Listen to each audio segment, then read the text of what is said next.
Have you ever been at the railroad crossing and watched as the train passed by?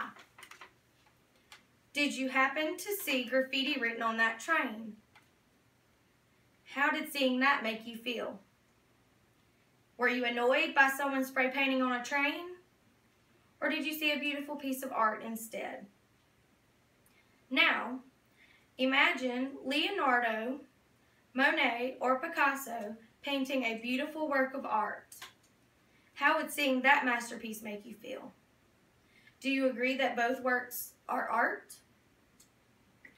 Suppose that Leonardo, Monet, or Picasso, or any of the recognized artisans of Western European culture were alive in the present day. Then suppose that one of those artists decided to paint a masterpiece on the side of your house or in your neighborhood. Would Picasso or Leonardo's markings be graffiti, art, or vandalism? The answer can vary across people, but I would claim that those markings are art in the form of graffiti. Their work would qualify as vandalism only if they appeared on private or public property without permission. Graffiti can go back to the beginning of human civilization. Graffiti has been found on uncovered ancient Egyptian monuments, and graffiti even was preserved on the walls in Pompeii. Graffiti is the plural form of the Italian word grafficer. In plural, grafficer signifies drawings, markings, patterns, scribbles, or messages that are painted, written, or carved on a surface. Grafficer also signifies to scratch, in reference to different wall writings ranging from cave paintings, bathroom scribbles, or any message that is scratched on walls. Graffiti art in America originated in the late 1960s, and it has been developing ever since. However, it is not readily accepted as art like those works that are found in a gallery or a museum. It is not strictly denied the status of genuine art because of a lack of form or other base elements. Most of the opposition to graffiti art is due to its location and bold, unexpected, and unconventional presentation. But its presentation and often illegal location does not necessarily disqualify it as art. There are various forms of art. One of the simplest forms is that of individual markings, such as slogans or political statements.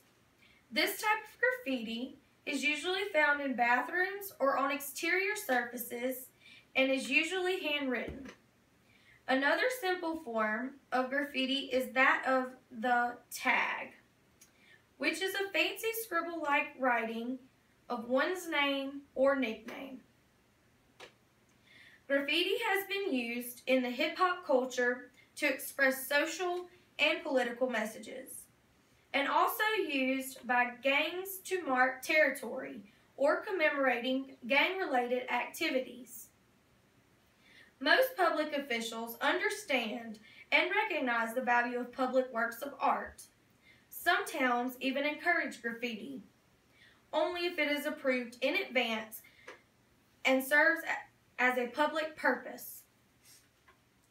Toby Eck from Michigan State University reports that graffiti has become more accepted around the country.